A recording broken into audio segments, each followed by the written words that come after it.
Hey guys, number one Marmaduke fan here. And as I'm contractually obligated, every time I review this series, I've got to read the entire title.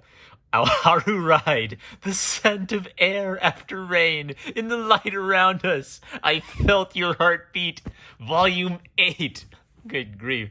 Okay, so on my journey to read every manga in the library, I've gotten to the D's, but every time I think I can make progress, they keep adding more books in the A's, so I'm still in the A's. All right, Haru Ride. This is one of my favorite shoujo manga I've read. I've read a couple shoujo manga that were just entirely too frou-frou and frilly and lacking in substance. And so even though they were kind of like cute in their simple girly way, I quit because they weren't giving me anything to chew on. Haru Ride, I actually remembered really being intrigued by the character dynamic and the inner psychology of the two protagonists. And now that I'm returning to it, one thing I kind of want to call attention to is that Ayosaki Sakisaka is managing to tell a really compelling story with absolutely no supernatural elements. This is a completely grounded real world romance story where a lot of them, the boy will be a vampire or they both sneeze and they switch genders. Oh my gosh, but no crazy kooky fantasy element. But what she's really good at nailing, I think, is writing romance where sort of like the immature problems of the teenage protagonists create the problems in their relationships. And then as they mature, they sort of learn to think about their problems in a smarter way. Whereas in a lot of bad romance, there's usually some cheap gimmick keeping them apart. Lightning struck and the building fell down just before they had a chance to announce that they love each other for realsies. And so... And I actually don't mind there being kooky fantasy elements in a romance or in an adventure. All I'm saying is that sometimes it can distract from the human side of the drama. Io Sakisaka, by stripping out the fantasy element, you'd think, well, it'd be boring, but she's nailing that human element. So we're going to talk about Volume 8. There's also a short story, which I love talking about short stories because it gives you a chance to see the same artist-creator with a new set of characters. It's like you get to see another perspective on their writing setup. So let me give you the premise if you haven't watched volumes 1 through 7 of my review. Futaba is a girl who is pretending to be a tomboy. So in some ways, if you're a tomboy fan, you may not like this because this is about the Detomboyification of Futaba, but it actually makes sense in context, and it's a pretty neat spin on the tomboy. So Futaba wasn't a tomboy normally, but when she gets to high school, she decides to pretend to be a tomboy to get other girls to like her. So in a sense, she's not really a tomboy. She's affecting it. It's a fake persona that's gradually become a habit to her. Then she meets her old childhood friend Ko, and when she knew Ko when he was a kid, he was just like the nicest boy she ever met. But now he seems like kind of like dark and moody. He's got kind of like a jerky sense of humor. And he knows her from childhood. So basically he knows that she's being fake, and he calls her out on how fake she's being, which frustrates her and just makes her mad as heck at him for a while. But of course, look at these effeminate dreamboats, right? Good grief. What am I even reading? Okay, so what this means is that he's a difficult young man, and he's truthful. He'll be blunt with her. He'll just straight out tell her you're being fake, quit lying. But that bluntness and that honesty forces her to think about herself a lot, and she starts wondering, well, how do I be true to myself? Who do I want to be? And Futaba's character is she doesn't want to waste her youth, and she doesn't want to waste her life. So what Ko tells her sort of gets the gears grinding a bit in her head, because women actually do have the capacity to reason. Can you believe it? Yeah, good grief. By the way, I just noticed that over 60% of my audience are girls. Why do you girls watch my channel? Is it the shoujo manga, or is it all of my fantastic jokes about kitchens and sandwiches? I don't get why all you girls are here. But anyway, so what's neat is Ko challenges Futaba, and this starts an internal journey. So one of the things I've always thought is, why should you read like a silly, teenage romance? Well, teenage romances are going to focus on teenage characters, and teenage characters are young, stupid, and inexperienced, right? Which means a lot of teenage romances are themselves young and stupid and not that substantive. But if you're a talented creator, you can tell a story about young and stupid people that is itself really smart. So what really hit me about the early volumes of All Haru Ride is the psychological complexity of it. Last little catch-up thing is basically Ko and Futaba started taking walks home and stuff. They were doing everything except officially saying we're going out, we're boyfriend and girlfriend. If I recall correctly, they even kissed once, but they haven't said I love you, let's be a boyfriend and girlfriend together.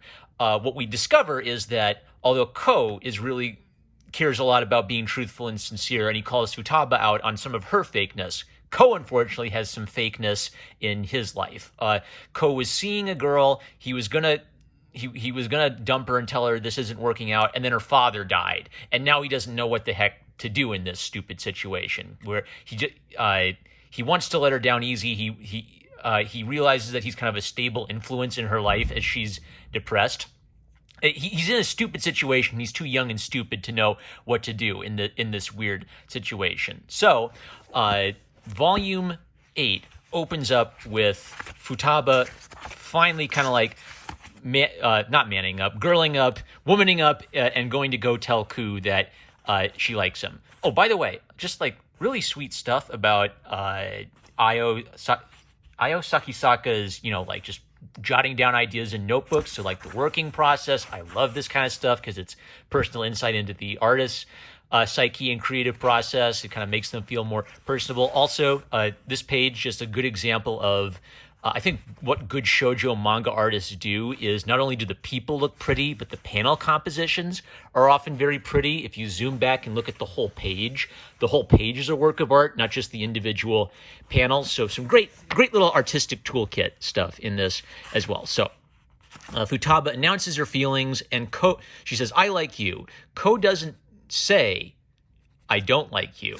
What he says is, I can't go out with you, Yoshioka. So the implication is he would like to go out with her. He does like her, but before he can go out with her, he's got to settle business with the old, sort of, kind of, not really his girlfriend, who she likes him, but he doesn't really like her, right? He basically, Ko has all of these stupid problems that he needs to work out before he's ready to go out with the girl he actually likes, right? Now, one of the other things I like about Ayo is Ayo gets the male perspective, which it's one of the toughest things is for a guy who just loves explosions and loves watching armies smash into each other. It can be hard to get into that girly mindset, and I think some women writers have trouble getting into the man mindset. So one of the things I really appreciate about this whole sequence is Ko talks to his buddy, and it's essentially just like a real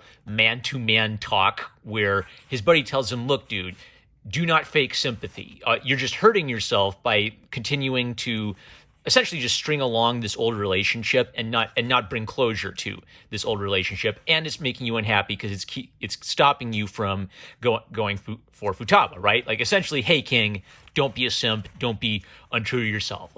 Extreme, brother in arm, manly. I'm gonna tell you how it is and why you gotta stop being a not a simp in this case. Stop shooting yourself in the foot, my king. But they can't settle it, and they kind of leave on feisty terms. Basically, Ko and Futaba have parallel problems where neither of them are being truthful or have figured out how to be true to themselves in their stupid situations. Now, dun dun dun, a new challenger approaches. It's the sexy blonde Toma. All right, now Toma is a different kind of dreamboat from Ko, right? So of course we have to have the ladies need lots of dreamy, effeminate boys to choose from who are different. They're just so special in different ways. So Ko is like a highly honest, kind of difficult, prickly but gentle on the inside guy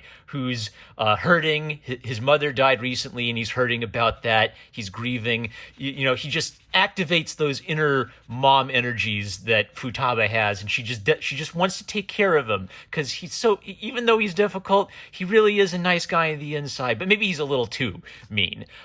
Toma is a nice guy, he's not inexperienced with girls. He's actually pretty smooth, but he's a little too nice and a little too safe. So if Ko makes Futaba feel challenged, Toma, who she's just starting to get to know, makes her feel really comfortable and really safe. But so what will she do? Will she go with the safe, nice guy, or kind of the risky and intriguing guy? This is such a hard decision for Futaba. But anyway, and what's kind of neat is, even though I'm kind of sensing that Ko is the main romantic interest, like Toma puts up a good fight. Like, he does like this really slick thing where he and the guys ask her and her gals to go, like, come watch us at band practice. So it's not weird. He didn't like ask her out straight away, kind of like warmed her up to the idea. Then his buddy like walked off with one of her girlfriends to give him a chance to make his move, and he looks her straight in the eyes and he tells her, I like you just the way you are, except like he builds up to it in like this really intelligent way, so he doesn't just like come straight out and say it. Man, he's got like, look at this guy's face, and yet he has all of this like absolute sheer amount of game that he has. All right, so now Futaba is in this weird situation where she completely likes Ko, but Ko has let her down. She doesn't want to waste her youth. Here's a nice guy who's telling her he likes her, that she hasn't really thought of or doesn't have any feelings for quite yet, but maybe she should give him a chance, because after all, he is a nice guy, right? What should she do? What is situation? All right, so as she's still kind of like mulling over how frustrated Ko makes her feel, her decision is basically, well, I can't moon about Ko forever. I've got to live my life. I've got to do something with my youth so I don't regret wasting my youth. But Futaba's problem is she hasn't quite figured out what that means yet. So this is where the tomboy angle comes in again. So initially she fakes being a tomboy just to make other girls like her. It's not really who she is. Ko calls her out on it, and she starts thinking, well, yeah, I was kind of faking being a tomboy. Maybe it's okay for me to be a little bit more effeminate again. But then she starts wondering, well, is me putting on lip gloss and thinking about my clothes, is that being fake, right? Am I fake if I'm a tomboy, and I'm fake if I'm a girly girl? She hasn't quite figured out who she is yet. And there was a really nice scene where she just wonders, I wonder if other people are also pretending to be the people they want to be. What I like about this is the internal psychology is nailed so well that without any superheroes blasting things up, Futaba becomes a flawed character who you're rooting for, because you can genuinely tell that she's trying to be truthful and sincere and find herself, literally find out who she is and who she's supposed to be. And the stupid thing holding her back is sort of like this teenage doubt of, who am I going to be with when I grow up? Who will I marry when I grow up? It's all just a big fat question mark that makes her feel stupid and confused. So she runs into Ko again, and the last time she talked to Ko, he told her, I'm sorry, I can't go out with you, after she made this confession. They keep finding them. I'm going to say this again. So they keep finding themselves in romantic situations, but Ayo Sakisaka is actually extremely good at making sure that it's not all about the goofy romantic situations. It's about what the goofy romantic situations do to the characters, where there was all this chemistry. Basically everybody in school, including these two, knew that they liked each other, and they were almost on like the finish line of saying, I like you, let's go out. But the stupid things are holding them back. So they meet under the rain forces her under the temple. She just so happens to run into Ko there, and he dries off her hair all stupidly, and she gets all feisty, but then she looks at him with the dreamy eyes, and then she gets scared by the raccoon and runs into his arms for a hug, and he doesn't want to let her go. But okay, right? So this is like the goofy romantic stuff, but Ayo remembers all of the stuff that built up to this moment, which is that they actually have some difficulty and some baggage between them now. So Futaba pushes him away and says, look, I know what you're trying to do. You're pretending to like me because you just want to dangle me around forever. You want me to like you, but and you don't want me to like anybody else. Well, I'm going to go live my life. So for her, it's like this big, essentially moment of standing up to Ko, but the misunderstanding comes from her not realizing how Ko actually feels because he's prickly. He actually does sincerely like her. He needs to sort out his stupid personal problems before he can go for her. However, because he rejected her earlier, she interprets this as him sort of kind of callously playing with her heart. So what's really interesting about this is it's almost like two opposite extremes, where the dangerous and prickly guy, well, he's interesting. He's actually a challenge. He's not boring, but maybe underneath that is hiding a evil or malicious man. The nice guy, well, he's so sweet. He makes me so safe, and he's so gentle, but he's just not that interesting. Who he is on the surface, that's just who he is, and there are no hidden depths, at least none that we know of right away. Maybe Toma has hidden depths of game that he hasn't shown yet. And so the tragedy comes from Futaba not knowing, because she doesn't know Ko, and because there's a little dangerous aspect to Ko. The question is, will Ko man up, clean his room, solve his problems, and get the girl? Or will he fail to do that? Will the misunderstanding drive them away, and she'll go into the arms of the king of the rebound? Well, we will find out in a future volume, but I have to talk about the short story, because the short story, A Familiar Face. This is where, because it's a completely different story, completely new set of characters, and just like a quick little whammy punch.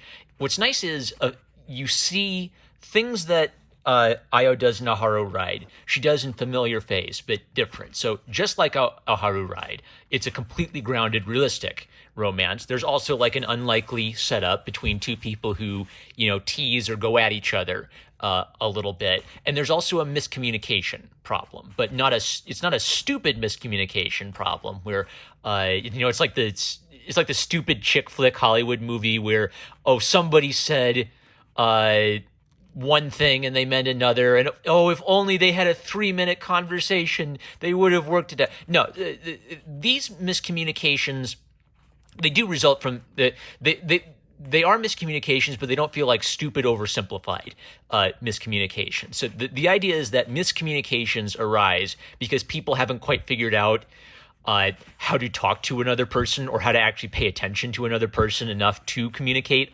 clearly. But in a Familiar Face, the miscommunication is just a setup for a nice little funny little whammy short story. In a Haru Ride, the miscommunications are like building upon one another and creating a deeper and deeper complexity. But I love how A Familiar Face just hits you with something really simple right off the bat. So I think her name is Inoue. Is a plain girl, and she's kind of very aware of this. As she's in high school, she's become aware that she's a bit drab. All the other girls seem to be getting cuter and more glammy. She kind of has a bit frizzy hair. She's never been in a relationship, so she sort of like smart aleckly says, romantic relationships are so annoying. What? Whoa, are you some kind of love expert? You must have been in a bad relationship. Wow. Totally decimated. Everybody's laughing at her. And then he tries to apologize, but he doesn't really know her name. So this is great. So Sakamoto. Okay, so the guy's name is Sakamoto, and they're two unlike people. Sakamoto is part of the cool boys club, and Inoue is just like a plain girl, not kind of drab, kind of frizzy haired, not really part of the cool kids club. Later, as she's fuming about it, someone comes running up to her, and it's Sakamoto, and he apologizes profusely, even though he's kind of stupid and he doesn't quite get what he did wrong. So what we learn is Sakamoto is sort of a king of the himbos. He doesn't quite pick up on little things. So when he heard her say that, he thought that she really was a love expert and he was completely sincere. And then everyone, including her, thought he was being sarcastic and roasting her and started laughing at her. So totally by accident, he roasted her in front of the entire school. Look at his face. It's all communicated in just like extremely punchy, simple cartoon language. They go running for the train, and Sakamoto runs for it, and Inoue doesn't, which sort of leads them to ask her, well, why didn't you go for it? Well, because I didn't think I'd make it. But how would you know if you didn't try? Well, I didn't want you to. Basically, like they're two young, stupid people. Again, the theme is young, stupid teenagers are allowed to be young and stupid. But there's maybe like a philosophy difference between them. The plain, the ordinary, the frightened, the popular, the romantic, the masculine, the driven. And he even kind of like comments, wow, it's like, I like how you're completely different from me. It's super cool. Even though he's just totally like a blonde himbo. That's what he is. It still works. Like, this is extremely simple language, but the idea it's communicating is actually very profound. The masculine and the feminine not quite get it. Dope. And we're back. I got to remember to clean old videos off my iPhone, or this keeps happening. Anyway, so Sakamoto makes some moves and asks Inoue if he can walk her home. What a himbo Chad. So while walking home, Inoue blurts out something rude that she doesn't really like him and runs home. So I forgot to mention this, but when Inoue was in first grade, the only boy she's ever liked was Atsu, who was a nice high school boy who was like, his mom was friends with her mom. She had a crush on him, and even though he was older than her, he was just nice to her, right? So she had a stupid little girl puppy dog love crush, and it's the only love she's ever had. She starts thinking about Sakamoto. Well, he kind of reminds me of Atsu. He looks a little like Atsu. So she blurts out, I don't like Riku. He just looks like Atsu. That's kind of like her way of saying, no, I don't really like him. It's just a coincidence, and runs away. So the relationship started with Sakamoto being rude to her. Now Inoue's being rude to him.